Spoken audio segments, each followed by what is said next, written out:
السلام علیکم. میں نے بچپن میں ایک شعر پڑھا تھا، درد دل کے واسطے پیدا کیا انسان کو، ورنہ طاعت کے واسطے کچھ کم نہ تھے کروبیاں. لاکھوں کروڑوں فرشتے اور جنات صبح اور شام اللہ تعالیٰ کی تسبیح و تحلیل کرتے ہیں. انسان کو اللہ نے خلق کیا درد دل کے واسطے، ایک دوسرے کے احساس کے لیے. اس تناظر میں مجھے ایک واقعہ یاد آتا ہے جو 26-27 سال پرانا. 1995 میں امریکہ سے پی ایچ ڈی کر کے نسٹ کے ایک کالج میں ایز انسٹرکٹر پوسٹنگ ہوا. 100 کے قریب کیپٹنز کو میں پڑھا رہا تھا مینجمنٹ. میرے سامنے ایک لڑکا بیٹھا ہوتا تھا جو بڑا انٹرسٹ لیتا تھا کلاس میں اور بڑا بڑھ بڑھ کے سوال کرتا تھا اور اچھے جوابات سے بھی نوازتا تھا، آئیڈیا سے بھی مجھے دیتا تھا. 1-2 ہفتے کے بعد میں نے دیکھا کہ وہ لڑکا کلاس میں نہیں آ رہا. تو میں نے اس کے ساتھیوں سے پوچھا کہ خیریت ہے، وہ لڑکا کیوں نہیں آ رہا؟ کہتے ہیں جی اس کو تو کینسر ہو گیا اور اس کو تو ایڈمٹ کر دیا پنڈی میں ایک سرکاری ہسپتال میں. میں نے بڑا حیران. تو میں نے کہا آپ نے کیا سوچا؟ کہتے ہیں اس کا ٹریٹمنٹ انیشل سٹیجز پہ یہ ڈائیگنوز ہوا ہے کہ اس کا علاج پاکستان میں نہیں ہے، لنڈن میں ہے. اس زمانے میں پاکستان میں آج سے 26-27 سال پہلے اتنی زیادہ ترقی نہیں ہوئی تھی میڈیکل سائنسز میں، اور ہمارے سرکاری ہسپتال اتنے اکوپ نہیں ہوئے تھے جو اب ماشاءاللہ ہو گئے ہیں، کافی امپرومنٹ ہوئی ہے. تو میں نے ان سے پوچھا آپ کیا کرتے ہیں؟ کہتے ہیں ہم کیا کر سکتے ہیں، ہماری تو تنخواہی برائے نام ہے، اس میں سے بھی آدھی ہم مختلف دے دیتے ہیں اپنی کٹنگز میں. تو میں نے کہا کیا خرچہ اس کے باہر جانے کا؟ اس زمانے میں جب ڈالر 25-30 روپے کا تھا، 95, 94, 96 کی بات ہے، انہوں نے کہا جی 50 سے 60 لاکھ ہے اس کا لنڈن بھیجنے خرچ، جو آج کے 2-3 کروڑ کے برابر غالباً بنتا ہے، شاید سے بھی زیادہ. وہ ڈالر 4-5 گنا بڑھ گیا. تو میں نے کہا ہم یہ 50-60 لاکھ اکٹھے نہیں کر سکتے؟ کہتے ہیں نا ممکن ہے. تو میں نے کہا کہ اگر آپ کوشش کریں تو ہر چیز ممکن ہے. ہم ایک عہد کرتے ہیں اللہ تعالیٰ سے، اللہ برکت دے گا، اللہ تعالیٰ ریوارڈ کرے گا اور اپنے خزانے کھولے گا. آپ کوشش تو کریں نا، صحیح تو کریں. اور میں نے اپنے پرس میں سے، میری تنخواہ بھی 8-10 ہزار تھی شاید اسی رینج میں، میں نے 1000-2000 کے نوٹ، میں نے کہا یہ میرے سے سٹارٹ کرتے ہیں. اور ساتھ ہی میں نیا امریکہ سے آیا تھا، میرے پاس ایک چھوٹا سا فریج تھا اور ایک ٹی وی تھا اور کچھ ہلکی پھلکی اس طرح کے الیکٹرانکس. تو میں نے ان کے سینئر سے کہا کہ یہ 15-20 ہزار 25 ہزار کے ایسٹ ہے، ان کو بیچ دو، یہ دوسری ڈونیشن ہو گئی میری طرف سے. تو اسٹوڈنٹس کو، اس کے کورس میٹس کو تھوڑا سا احساس ہوا. بنیادی طور پہ احساس ہی کوئی ایشو ہے. درد تو جانوروں کو بھی ہوتا ہے، جانور انسان میں یہ فرق ہے کہ جانور کو صرف اپنے درد کا احساس ہوتا ہے، انسان کو دوسرے کے درد کا احساس بھی ہوتا ہے. جب میں نے ان پہ احساس پہ تھوڑی سی بات کی تو کافی موٹیویٹ ہو گئے. اور میں نے کہا اگر ہم کچھ اور نہیں کر سکتے تو روز ایک پھول کا گلدستہ 50-100 کا آتا ہے، اس پہ یہ 100 کے 100 آپ لوگ سائن کریں اس پہ، اور اس کو ایک امید کا پیغام روز بھجوا دیا کریں. اس پہ بھی وہ تیار ہو گئے کہ ایک کارڈ اور ایک گلدستہ. ہم نے سٹارٹ ایسے کیا جی. اور 1-2 ہزار جو میں نے ٹوکن کنٹریبیوٹ کیا اور کچھ پلیج کر دیے. اگلے ہفتے میں نے ان سے پوچھا کہ کچھ جمع ہوئی ہے. پچھلے ہفتے میں نے ان سے یہ ریکویسٹ البتہ ضرور کی کہ ہر بچہ، ہر کلاس کا اسٹوڈنٹ جاتے جاتے 1 روپیہ ضرور کنٹریبیوٹ کر کے جائے تاکہ آپ کا ایک اکنالج ہو جائے. قدرت کے پاس ایک نظام ہے اکنالجمنٹ کا. تو پہلے دن برائے نام سی رقم اکٹھی ہوئی. میں ہر ہفتے ان کو موٹیویٹ کرتا تھا، ہر دوسرے دن جب کلاس ہوتی تھی میری، اور ان کا تعاون کا جذبہ اور جذبہ حساسیت میں اتنا اضافہ ہوا کہ وہ ویکینڈ پہ پنڈی سے کھاریاں گجران والا موٹر سائیکلوں پہ جاتے تھے اور اپنے کورس میٹ سے 50-100 200 لانا شروع ہو گئے. کوئی پشاور جاتا تھا، کوئی کھاریاں جاتا تھا پنڈی سے، کوئی منگلا چلا جاتا تھا. یہ ایک اچھا، اور یہ ہر چیز میں غیر سرکاری طور پہ اپنے رسک پہ کر رہا تھا اللہ کی رضا اور خوشنودی کے لیے کہ کسی کی زندگی بچانا. قرآن پاک میں ہے کہ تمام عالم کی زندگی بچانا ہے. اور میں نے یہ آیات بھی پڑھی، حدیث مبارکہ سے بھی ان کو موٹیویٹ کیا، اور کچھ گفتگو سے الفاظوں کی حدت اور شدت بھی ان کے قبلے کو زیادہ پازیٹیو بنا رہی تھی. اب جب زور لگاتے ہیں تو قدرت خود بخود معجزے کرنے لگ جاتی ہے. قدرت کا ایک طریقہ واردات ہے. 3-4 ہفتے کے بعد مجھے پتہ چلا کہ لاہور میں کور کمانڈر نے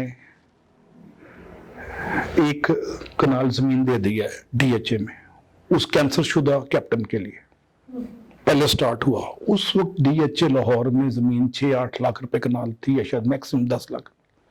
وہ پچن ہو گیا اور ایک ٹیم بن گئی اور ٹیم روز کا روز حساب رکھتی تھی. اور میں نے کبھی نہیں ان سے پوچھا. میں نے کہا آپ نے اس کی زندگی بچانی ہے, اس کو لنڈن بھیجنا ہے بس, یو کے ہاسپٹلز میں. کچھ دنوں بعد ایک کیپٹن کے فادر بریگیڈیئر تھے اور وہ ڈاکٹر عبدالقدیر کے ساتھ کام کرتے تھے KRL میں, کوٹا ریسرچ لیب میں. تو اس نے ڈاکٹر قدیر سے بات کی, اس کے بریگیڈیئر نے, اس نے 10,000 پاؤنڈ بھیج دیے. ابھی دوسرا بڑا رقم آ گئی, 60 لاکھ اکٹھا کرنا تھا اور پاؤنڈ اس وقت 50 روپے کا تھا اور ڈالر 20, 22, 25 یا شاید میکسیمم 30 کا تھا. وہ زمینوں کی قیمتیں بھی بہت سستی تھی. تو ابھی تک ہمارے پاس 15-20 لاکھ ہی جمع ہوئے 1-1.5 مہینے بعد. 2-2, 4-4, 10-10 ہزار مختلف کینٹ سے کیپٹنز اور میجر نے بھجوانے شروع کر دیے. اور ہر چیز ان آفیشل, صرف اللہ تعالیٰ کی رضا کے لیے. اور بظاہر مروجہ ہو سکتا ہے, مروجہ قوانین مملکت سے متصادم بھی ہوں, لیکن انسانیت, احترام آدمیت اور کسی کی جان ہر قانون سے بالا تر ہے. جان بچانے کا جذبہ, اس محمدی جذبے سے سرشار ہو کے ان 100 کیپٹنز لگے رہے. بعد میں کسی نے بتایا کہ FC بلوچستان کا جو میجر جنرل ہے اس کا داماد کیپٹن ہے اور اس نے ان سے بھی 10 لاکھ 8 لاکھ لے لیے. اس طرح کرتے کرتے کرتے 2.5 مہینے کے اندر جو 1 روپیہ پر کیپٹن شروع ہوا تھا, ہمارے پاس 50-60 کے درمیان جو بھی اماؤنٹ تھی اسی رینج میں اکٹھی ہو گئی. سرکار کے ہاسپٹل نے اس کو ریفر کر دیا لندن میں علاج کے لیے. وہ بڑی ٹیکنیکل ٹرمز تھی, چونکہ میں نان ٹیکنیکل ڈاکٹر تھا تو مجھے اتنی سمجھ نہیں تھی, کلینکل ایریا میرا نہیں تھا. اور سب نے اس کو خدا حافظ کہا اور جہاز میں بٹھا دیا اس کے اٹینڈنٹ کے ساتھ. وہ ڈیتھ بیڈ پہ آخری سٹیج یا سیکنڈ لاسٹ سٹیج پہ جو بھی تھی, اس کی انتہائی بری حالت تھی اس کی. وہ کیپٹن صاحب لندن چلے گئے, ریفر ہو گئے. اور بچوں نے اپنے جذبہ ایمانی سے اور جذبہ حساسیت سے اتنی بڑی اماؤنٹ جمع کر لی. فی الحال پارٹ 1 کا حاصل کلام کیا ہے کہ جب آپ زور لگاتے ہیں انسان کو بچانے کے لیے یا اچھے کام کے لیے, قدرت بہانے بناتی ہے. کائنات کا ہر ذرہ متحرک ہو جاتا ہے آپ کی مدد کرنے کے لیے. لوگوں کے دل نرم ہو جاتے ہیں اور قدرت ایسی اسباب بناتی ہے کہ زندگی اگلوں کی آسان ہونی شروع ہو جاتی ہے. اگر آپ آسانیاں پیدا کرنے کے لیے خود کوشش کریں اور بے غرضی اور بے لوسی اس کا انٹیگرل پارٹ. کسی نے نہ ووٹ لینے تھے, نہ کسی نے کوئی نمبر بنانے تھے, نہ کسی نے کوئی نوبل پرائز کے لیے نامینیٹ کرانا تھا. سب بے غرضی اور بے لوسی سے بچے لگے ہوئے تھے اور میں ایز اے یونیورسٹی کے انسٹرکٹر کے ان کو ہیلپ کر رہا تھا, گائیڈ کر رہا تھا. اور بچہ چلا گیا.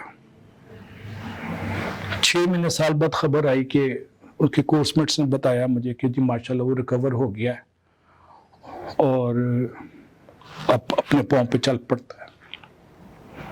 ایک حدیث مبارکہ مجھے بھی یاد آ رہی ہے, جب کسی کی تیمارداری کے لیے جاؤ تو اس کو زندگی کی امید دو. ہم نے زندگی کی امید اس کو پھول کے گلدستے سے اور ایک کارڈ پہ 100 کپتانوں کے سائن کے ذریعے دی. اور امید پہ دنیا قائم ہے, امید پہ زندگی ہے. اور پھر ان بچوں نے مالی طور پہ ایک اماؤنٹ اکٹھی کی اور اس کو باہر بھجوا دیا. میں بھول بھال گیا. میں نے 10-12 سال بعد نسٹ کو چھوڑا اور ایک پرائیویٹ یونیورسٹی اسلام آباد میں کیس کو جوائن کر لیا. 4-5 سال ہو گئے مجھے پڑھاتے ہوئے. میں انجینئرنگ مینجمنٹ کا ہیڈ تھا. ایک دن میں جب یونیورسٹی میں سیڑھیوں پہ چڑھ رہا تھا تو ایک ہیلدی سا نوجوان میرے پاس آیا اور اس نے مجھے گلے لگایا. میرے سے ڈبل ہیلدی تھا ماشاءاللہ, اور اس کے گال پھولے ہوئے تھے گوشت کی وجہ سے. تو میں نہیں پہچان سکا کون ہے, اور میرے ہزاروں اسٹوڈنٹ 8-9 ہزار, ہر ایک کا تو نام یاد ہی نہ رہتا. جس اتفاق سے وہ گلے لگا رہا تھا اس کا مطلب یہ لگتا یہ تھا کہ میں اس کا پرانا دوست ہوں, مجھے تو اس کا نام بھی نہیں پتا تھا. اس نے کہا میرا نام فلانا فلانا کیپٹن ہے اور میں نے یو کے میں جا کے نہ صرف ریکور کیا، وہاں سے ایم ایس کیا، پھر میں نے پی ایچ ڈی کی اور ابھی میں فلانی یونیورسٹی میں اسسٹنٹ پروفیسر۔ اب اگر آپ حاصل کلام دوسرے پارٹ کا کیا ہے، اگر آپ کوشش کرتے ہیں کسی کے لیے سیلف لیسلی، تو علامہ اقبال کہتے ہیں جس کا عمل ہے بے غرض اس کی جزا کچھ اور ہے۔ اب بے غرضی اور بے لوثی سے جب کسی کے لیے کرتے ہیں تو قدرت بہانے بناتی ہے، جس کو ایک شاعر نے کہا کہ فطرت خود بخود کرتی ہے لالے کی ہے نا بندی۔ لالے پہ جو سرخی آتی ہے فطرت ایسا ماحول بنا دیتی ہے، ٹیمپریچر کنٹرول، بارش، اور اس کے بعد نمو کے لیے سازگار نیوٹرنٹ ویلیو فار دا پلانٹ۔ تو اس سے ہم کیا سبق حاصل لے لیتے ہیں؟ یہ فلموں والا سبق نہیں ہے، یہ عملی زندگی کا سبق ہے۔ سبق یہ ہے کہ جب آپ کسی کے لیے، انسان کو بچانے کے لیے کوشش کریں گے تو اللہ تعالیٰ معجزے کرے گا، سبب بنائے گا، وسیلے بنائے گا۔ ٹکریں آپ نے شروع کرنی ہے۔ آپ کسی انسان کے لیے خضر بنے، کسی کو صبر ایوب کی طرح صبر سے مثال قائم کریں۔